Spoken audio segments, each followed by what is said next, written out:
Hello and welcome to all. आप सभी का बहुत बहुत स्वागत है एक बार फिर से एसएसजी गुरुकुल के इस ऑफिशियल यूट्यूब चैनल पर। तो आपका कल से फॉर्म पढ़ना शुरू हो गया और जैसा कि आपको पहले से बता दिया गया था कि 40,000 से ज़्यादा बम्पर वैकेंसियाँ आपकी ग्रामीण डाक सेवक की निकलने वाली हैं आज से लगभग 2 हफ्ते पहले ही। और वो नोटिफिकेशन कल आपका जारी हो गया और आपका कल से ही फॉर्म पढ़ना शुरू हो गया। तो संपूर्ण जानकारी हम लोग यहाँ पर लेंगे क्योंकि यहाँ पर पेपर होने वाला नहीं है, एग्ज़ाम आपका नहीं होगा। तो कितने नंबर आपके हो हाई स्कूल में कि आप योग्य हो जाएंगे, किस किस राज्य से आपको फॉर्म भरना है, सारी जानकारी, वेतन कितना होता है, काम क्या होता है, कितने घंटे का काम होता है। तो मैं आपको बता दूं, बड़ा ही मज़ेदार, सिर्फ 4 घंटे की नौकरी होती है ये वाली, सिर्फ 4 घंटे की, है ना। दिन भर आपको झोंक कर नहीं काम करना है, सिर्फ 4 घंटे करना है, बाकी अपनी ज़िंदगी एंजॉय करनी है, ठीक है ना। और भी कोई काम कर लेना है ना। चलिए तो बताना शुरू करते हैं। भारतीय डाक सेवा में एक वैकेंसी होती है ग्रामीण डाक सेवक की। तो कुल पदों की संख्या 40,889 और इसके फॉर्म पढ़ने शुरू हो गए हैं। 27 जनवरी 2023 से इसका फॉर्म पढ़ना शुरू हो गया है, यानी कल से शुरू हो गया है। 16 फरवरी 2023 तक इसका फॉर्म पड़ेगा। करेक्शन डेट, यदि मान के चलिए कुछ खराब हो जाता है, गलत हो जाता है, फॉर्म में लगता है आपकी गलती हो गई है तो करेक्शन कर सकते हैं। 17 फरवरी 2023 से लेकर 19 फरवरी 2023। लेकिन 16 फरवरी 2023 जो है वही आपकी, है ना, भुगतान करने की अंतिम तिथि, यानी फीस पेमेंट करने की अंतिम तिथि आपकी 16 फरवरी 2023 होगी। इसके बाद आयु सीमा की बात बताई जाए तो 18 से 40 वर्ष तक के लोग इसका फॉर्म डाल सकते हैं। और इसके बाद छूट की बात बताई जाए तो ओबीसी को 3 साल की छूट और एससी एसटी को 5 साल की छूट मिलती है। कंफ्यूजन दूर करने के लिए मैंने यहाँ पे डेट लिख दी है ना, कि 16 फरवरी 1983 से पहले ना पैदा हुआ हो और 16 फरवरी 2005 के बाद ना पैदा हुआ हो। तो जनरल ओबीसी एससी एसटी की यहाँ पर मैंने उम्र वो लिख दी है, डेट ऑफ बर्थ किससे कि कितने से कितने के बीच में पैदा होना चाहिए, है ना। यानी 16 फरवरी जो इसकी अंतिम तिथि है, 16 फरवरी जो इसकी अंतिम तिथि है ना, वहीं से इसको काउंट किया जा रहा है। 16 फरवरी 2005 के से काउंट किया जा रहा है, ठीक है। तो इसको आप ध्यान रखिएगा। तो 16 फरवरी 1983 से 16 फरवरी 2005, 16 फरवरी 1980 से 16 फरवरी 2005, 16 फरवरी 1978 से, है ना, 2005। चलिए फिर योग्यता की बात की जाए तो 3 बातें बताई गई हैं योग्यता में। 10वीं पास, पास मतलब पास, ठीक है ना। 10वीं पास। स्थानीय भाषा का ज्ञान। अब स्थानीय भाषा का ज्ञान का मतलब क्या है कि आप ने सोचा कि गुजरात की मेरिट कम जाती है, आपने सोचा कि सर गुजरात की मेरिट कम जाती है, हम आज इस बार फॉर्म भरेंगे गुजरात से। बात समझ आ रही है। लेकिन गुजराती आपको आती नहीं है, आपने केरला से फॉर्म भर दिया, तमिलनाडु से फॉर्म भर दिया, लेकिन आपको तमिल आती नहीं है, तेलुगु आती नहीं है, यानी स्थानीय भाषा, उस राज्य की जो स्थानीय भाषा है उसका अगर आपको ज्ञान नहीं है तो आप फॉर्म वहां पर ना भरिएगा, ठीक है ना। तो स्थानीय भाषा ज्ञान होना जरूरी है। कंप्यूटर आप चालू कर लेते हो, बंद कर लेते हो, इतना ही काफ़ी है। बात समझ आ रही है। और बाकी अगर आपको ज़्यादा कंप्यूटर आता है, CCC का ज्ञान है, O लेवल का ज्ञान है, तो भी काम चलेगा। कोई डिग्री नहीं मांगी, कोई सर्टिफिकेट नहीं मांगा इसमें, ठीक है ना। आपको बस कंप्यूटर आना चाहिए। इसका साइकिल चलाना आना चाहिए, क्योंकि साइकिल से ही आप, है ना, क्या करेंगे, वो जाकर देकर आएंगे, जाके चिट्ठी आई है, चिट्ठी आई है, बड़े दिनों के बाद चिट्ठी आई है। साइकिल चलाना आना चाहिए। इसमें 3 प्रकार की भर्तियां आपकी देखने को मिल रही हैं। 3 प्रकार की भर्तियां आप देखेंगे, एक बीपीएम की है, एक आपकी एपी बीपीएम की है ना, ABPM की है, और एक आपकी, है ना, डाक सेवक की है, DS की है। तो बीपीएम का फुल फॉर्म होता है ब्रांच पोस्ट मास्टर। क्या होता है? ब्रांच पोस्ट मास्टर, है ना, अपनी शाखा का वो पोस्ट मास्टर होता है। इसका काम क्या क्या होगा, है ना, ऑनलाइन ऑफलाइन का जो लेन देन है, वो डाक उत्पाद और सेवाओं का वितरण, रिकॉर्ड रखना, हैंडलेस डिवाइस रखना, है ना, मोबाइल वोबाइल का रख रखाव होना, ये सारी चीज़ें। इसकी सैलरी कितनी होगी तो 12,000 रुपये से आपकी स्टार्टिंग होगी। जिस दिन आपकी ज्वाइनिंग होगी उसी दिन से आपकी 12,000 रुपये से स्टार्टिंग हो जाएगी।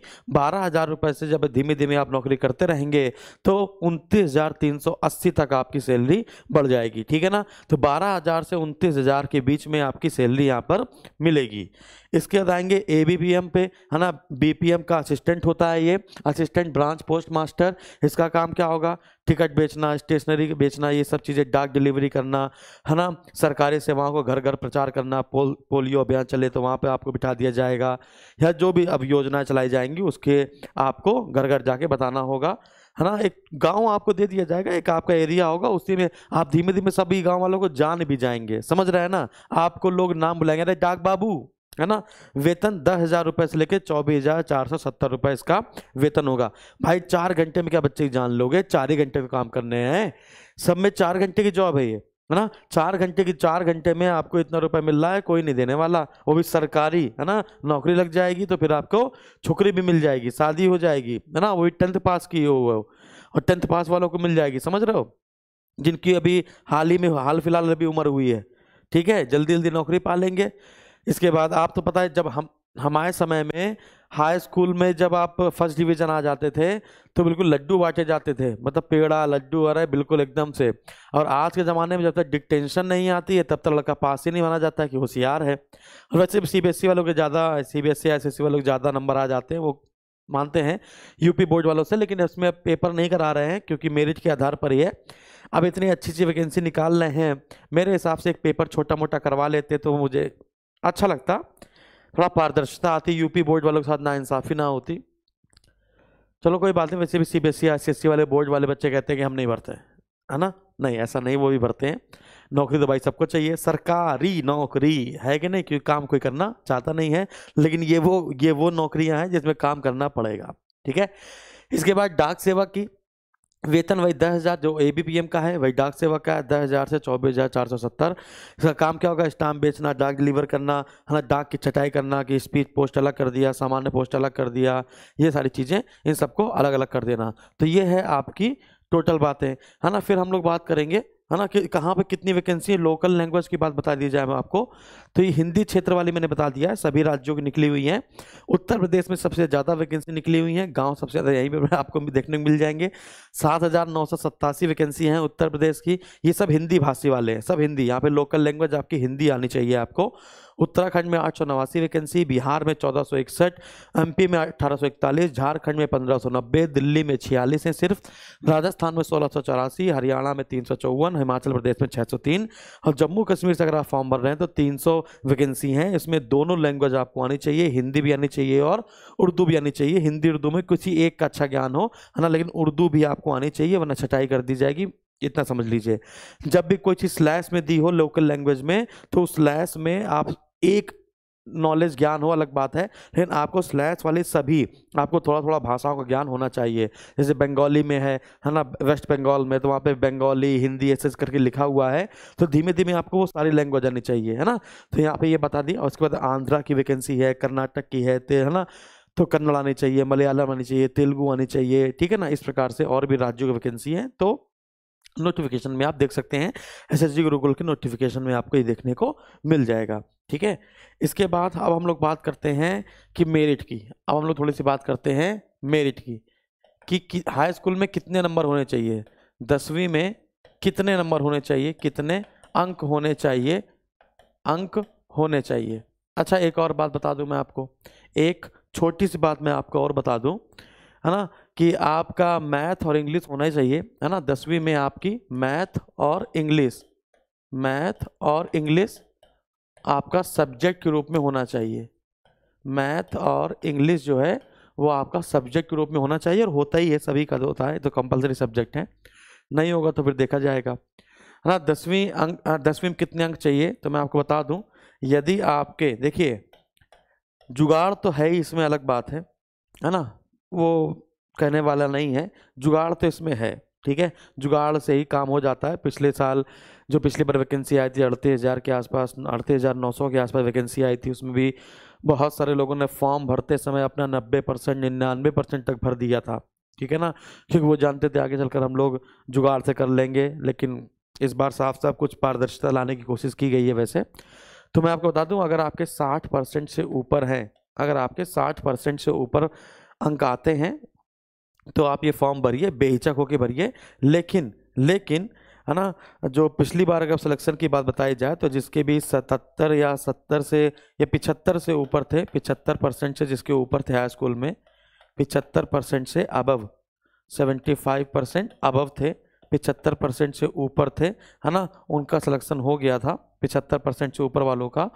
लेकिन पिछली बार धांधली बहुत हुई थी जीडीएस में, है ना, और बहुत जुगाड़ चला था, बहुत ज़्यादा जुगाड़ चला था। लेकिन इस बार पारदर्शिता देखने को मिले, हो सकता है आपको, लेकिन हम आपको डिमोटिवेट नहीं करना चाहता हूँ। अगर आपके 60%, 100 रुपये है, कुछ मांग रहा है, 100 रुपये फीस है बच्चों, है ना। 100 रुपये है इसमें मांग रहा है। अगर भगवान ने चाहा तो लॉटरी निकल आएगी, है कि नहीं। इतना खा पी जाते हो, भर देना फॉर्म, अच्छे से भरना, रिजेक्शन ना हो जाए। फॉर्म रिजेक्ट नहीं होना चाहिए, ठीक है। तो 60% के आपके ऊपर है तो आ जाएंगे, ठीक है।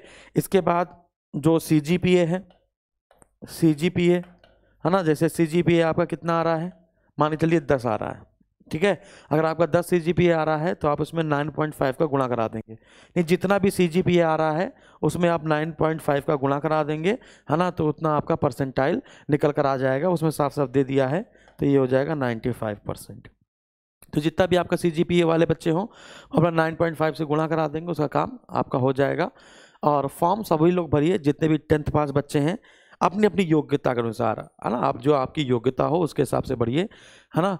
और कुछ नहीं से कुछ सही इंपॉर्टेंट है, और 4 घंटे की जॉब है। मैं कह रहा हूँ सिर्फ 4 घंटे की जॉब बहुत ज़्यादा नुकसान नहीं पहुँचाएगी। आप और भी काम अपने कर सकते हैं, घर वालों को देख सकते हैं, माँ बाप को देख सकते हैं, है ना। गाँव में रहेगा तो भौकाल भी हो जाएगा आपका, वहीं पर शादी भी कर लेना एकदम से, है ना, गाँव में ही, है ना, गाँव की गोरी से, मिलन की छोरी से, ठीक है। तो ये थी वैकेंसी की संपूर्ण जानकारी। और इसमें अगर आपको कोई दिक्कत हो तो कमेंट बॉक्स में ज़रूर कमेंट कीजिएगा। वीडियो पसंद आए तो लाइक भी कर लीजिएगा, और जब भी कोई नई वैकेंसी आएगी तो मैं आपको बताता रहूँगा, ठीक है ना। और बाकी कमेंट बॉक्स में कमेंट करेंगे तो मैं आपका उत्तर दे दूंगा अगर आपको कोई समस्या आती है, यदि कोई चीज़ हमसे छूट गई हो बाय चांस, ठीक है। तो थैंक यू वेरी मच। स्वस्थ रहें, मस्त रहें, व्यस्त रहें, और कोशिश करेंगे सिलेक्शन हो जाए।